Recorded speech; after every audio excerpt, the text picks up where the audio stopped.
नमस्कार दोस्तों, जय श्री राम। 174th एपिसोड में आप लोगों का स्वागत है। ये 19 सितंबर 1963 को नंदभई में किया गया स्वामी लीलाशाह जी का प्रवचन है। टॉपिक है कर्तव्य पालन। अपने कर्तव्य अथवा धर्म का पालन करना प्रत्येक मनुष्य का मुख्य फर्ज है। नर हो या नारी, गृहस्थी हो या त्यागी, प्रत्येक अपना अपना कर्तव्य पालन करने से सम्मान प्राप्त करता है। कपड़े का ही उदाहरण लो। कपड़े में जब तक हमारे तन ढकने व सर्दी से बचाने की शक्ति है तथा वह अपना धर्म निभा सकता है, तब तक हम उसकी कितनी ना देखभाल व इज्जत करते हैं। उसे खूंटी पर टांगते हैं, अलमारी में अटैची में रखते हैं कि कहीं खराब ना हो जाए। परंतु जब वह पुराना हो जाता है, उसमें से सर्दी गर्मी से बचाने की शक्ति नष्ट हो जाती है, यानी फट जाता है तथा अपना धर्म नहीं निभा सकता, तब उस कपड़े को पोछा लगाने के काम में लेते हैं या फेंक देते हैं। इससे हमें समझना चाहिए कि जो मनुष्य अपना कर्तव्य नहीं निभाता वह मनुष्य पशु समान है। सिर्फ शरीर तो मनुष्य का है, बाकी लक्षण पशुओं जैसे हैं। निंद्रा भोजन भोग भय ये पशु पुरुष समान, नरन ज्ञान निज अधकता ज्ञान बिना पशु जान। अर्थात नींद करना, भोजन खाना व भोग भोगना आदि ये कार्य तो पशु भी करते हैं, तो मनुष्य में और कौन सा गुण है? वह गुण है ज्ञान अर्थात समझ या विचार। मतलब तो इंसान तब इंसान है जब उसमें इंसानियत है, परंतु यदि इंसानियत नहीं है तो फिर इंसान व पशु में कोई फर्क नहीं है। अतः मूल बुद्धि त्याग कर विवेक से कार्य लेना चाहिए। विवेक का सौदा दुकानों से नहीं मिलेगा, परंतु ऐसी बातें सत्संग से सीखी जाती है। गोस्वामी तुलसीदास जी ने फरमाया है, बिन सत्संग विवेक न होई, राम कृपा बिन सुलभ न सोई। अतः हमें नित्य सत्संग करना चाहिए, जहाँ से हमें अपने कर्तव्य पालन की जानकारी मिलती है।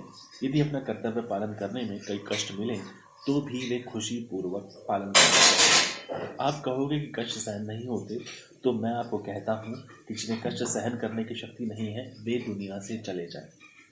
उन्हें दुनिया में रहने का कोई अधिकार नहीं। मनुष्य को अपने धर्म पर दृढ़ रहना चाहिए, चाहे कितने भी कष्ट क्यों न आए तो भी वे खुशी से सहन करने चाहिए। अंत में विजय सत्य की होगी।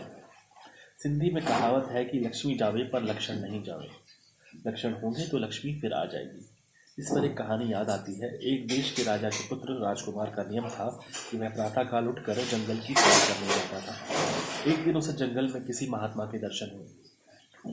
उनको नमस्कार करके राजकुमार विनय करने लगा कि स्वामी जी कुछ प्रवचन दीजिए। इस पर महात्मा ने उसे 4 बातें बताई। पहला, अपने धर्म पर सदा स्थिर रहना चाहिए। दूसरा, यदि आधा राज्य मिले, चाहे सर कटवाना पड़े, फिर भी अपने धर्म से पीछे नहीं हटना चाहिए। तीसरा, जहाँ सत्संग होता है वहाँ जाना चाहिए। चौथा, मालिक का हुक्म मानना चाहिए। महात्मा की ये चारों बातें सुनकर राजकुमार विचार करता हुआ अपने महल लौटा। संयोगवश कुछ समय पश्चात राजा ने किसी बात पर नाराज होकर अपने बेटे को देश से निकल जाने का हुक्म दे दिया। वह अपने पिता की आज्ञा मानकर किसी दूसरे देश में चला गया। वहाँ कोशिश करने पर वह राज दरबार में नौकरी करने लगा। कुछ समय बाद उसकी ईमानदारी व सच्चाई देखकर वहाँ के राजा ने प्रसन्न होकर उसे अपना मंत्री नियुक्त कर दिया। उसका राजा से ऐसा घनिष्ठ संबंध बन गया कि पुत्र की भांति वह राजा के महल में आता जाता था। एक दिन रानी के मन में बुरा विचार उत्पन्न हुआ। उसने उस राजकुमार मंत्री को स्वयं से प्रेम करने के लिए दबाव डाला। उससे कहा कि मैं तुम्हें आधा राज्य दूंगी, मुझसे प्रेम कर। इस पर मंत्री ने कहा कि हे माता, मेरा आपको प्रणाम है, मैं अपने धर्म से कभी भी पीछे नहीं हटूंगा। इस पर रानी ने उसे कहा कि मैं तुम्हारा सर कटवा दूंगी। तब मंत्री ने कहा, सर कट जाए इसकी परवाह नहीं है, परंतु मर्यादा बनी रहे, यह धर्म है। तब और कोई रास्ता न देखकर रानी ने उसके गले में पड़ा हुआ दुपट्टा उससे छीन लिया। जब रात को राजा महल में आया तब रानी ने नाराज होकर राजा से कहा, बड़े दुख की बात है कि आपने ऐसा मंत्री रखा है। राजा ने कहा, क्यों, क्या हुआ, मुझे भी तो बताओ। रानी ने कहा, आप क्या बताओ, मुझे तो बताते हुए भी शर्म आ रही है। यह जो आपका मंत्री है उसने मेरी इज्जत पर हाथ डालने की कोशिश की। यह सुनकर राजा आश्चर्य में पड़ गया तथा कहने लगा कि मैं यह सब क्या सुन रहा हूँ। मंत्री तो बहुत धर्मात्मा व सत्यवादी है। रानी ने कहा कि आपको मुझ पर विश्वास नहीं है, यह दुपट्टा उसकी बुराई का प्रमाण है। इस पर राजा ने कहा कि अब तुम क्या चाहती हो। रानी ने कहा, मैं चाहती हूँ कल सुबह उस मंत्री का सर कटवा कर मेरे पास महल में भेजा जाए। राजा गहरी सोच में पड़ गया कि उसे क्या करना चाहिए। आखिर सुबह होने पर उसने कसाई को अपने पास बुलाकर कहा कि मैं पहले एक आदमी को मेरे पास भेजूंगा, उसका सर काट कर अपने पास रखना, तो पीछे दूसरा आदमी भेजूंगा, उसे मैं कटा हुआ सर थाली में रखकर ढक कर दे देना। यह हुक्म सुनकर कसाई चला गया। कुछ समय पश्चात राजा ने मंत्री को बुलाकर कहा, तुम कसाई के पास जाओ, कोई काम है। हुक्म सुनते ही मंत्री कसाई के घर की ओर रवाना हुआ तो रास्ते में एक जगह सत्संग हो रहा था। वह वहां बैठकर सत्संग सुनने लगा। तो राजा ने रानी से कहा कि तुम्हारे कहने अनुसार कार्य हो चुका है, अब अपने भाई को कसाई के पास भेजो तो वह जाकर कटा हुआ सर ले आए। रानी ने ऐसा किया तथा अपने भाई को वहां भेजा। वह कसाई के घर पहुंचा तो उसने राजा की आज्ञा अनुसार उसका सर काट कर रख दिया। कुछ समय बाद उस मंत्री को राजा की बात याद आई तो सत्संग से उठकर जल्दी जल्दी कसाई के पास घर गया। कसाई ने उसे थाली में कटा हुआ सर ढक कर देते हुए कहा, इसे राजा को जाकर देना। मंत्री वह थाली लेकर रवाना हुआ। रास्ते में उसने थाली में कटा हुआ सर देखा तो आश्चर्यचकित रह गया। फिर भी राजा की आज्ञा अनुसार वह थाली लेकर राजा के पास पहुंचा। यह सब देखकर राजा बेहद दंग रह गया। सोचने लगा कि यह सब कैसे हो गया। फिर उसने मंत्री से पूछा कि सच सच बताना कि कल महल में क्या हुआ था। मंत्री ने कहा कि महाराज, बात बताने योग्य नहीं है, परंतु आपके पूछने पर बताता हूँ। फिर उसने राजा को पूरी बात बताई।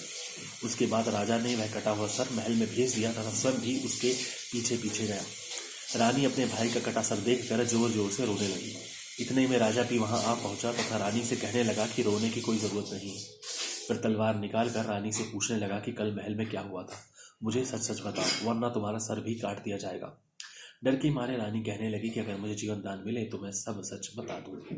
कल जो कुछ हुआ उसकी गुनहगार मैं हूँ, मंत्री निर्दोष है। कल मेरा मन बहुत मलिन हो गया था तथा मैंने मंत्री को बहुत तंग किया, परंतु वह अपने धर्म पर अटल रहा। कुदरत ने भी क्या इंसाफ किया है, जो मंत्री के बदले मेरे भाई का सर काट दिया गया। अब सब कुछ आपके हाथ में है, चाहे मुझे मार दीजिए या जीवन दान दीजिए, मैं आपकी शरण में। इतना सुनते ही राजा के मन में वैराग्य आ गया। उसके बाद राजा ने फैसला किया कि अब मुझे वानप्रस्थ अवस्था में रहकर जंगल में जाकर ईश्वर स्मरण करना चाहिए। उसने रानी ने कहा कि जैसे कि हमें औलाद नहीं है, इसलिए सारा राज्य कारोबार मंत्री को सौंप कर वनवास चलना चाहिए। फिर उन्होंने ऐसा ही किया तथा दोनों जंगल की ओर रवाना हो गए। उधर कई वर्ष बीत जाने पर राजकुमार के पिता को अपने बेटे की याद सताने लगी और उसने अपने पुत्र को ढूंढने के लिए कुछ लोगों को भेजा। वे उसे ढूंढते हुए वहां आ पहुंचे तथा उन्होंने राजा का संदेश राजकुमार को बताया। यह संदेश सुनकर उसने सारा राज्य कारोबार अपने मंत्री को सौंप दिया तथा वापस अपने पिता के पास आ गया। राजा अपने पुत्र को देखकर बहुत प्रसन्न हुआ तथा उसे प्रेम पूर्वक कहने लगा कि हे पुत्र, अब मैं बूढ़ा हो चुका हूँ, अतः अब तुम राज्य कारोबार की देखभाल करो। मैं जंगल में जाकर ईश्वर स्मरण करना चाहता हूँ। उसने प्रसन्नतापूर्वक अपने पिता की बात मानी। इस कहानी से हमें प्रेरणा मिलती है कि अपने धर्म पर अटल रहने से सुख संपत्ति की प्राप्ति होती है।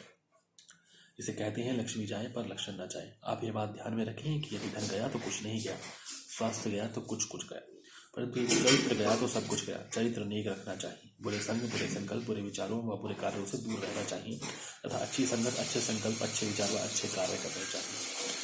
भगवान श्री कृष्ण ने भगवत गीता के 16 अध्याय के 1, 2, 3 श्लोक में देवी संपदा के 26 लक्षण बताए हैं।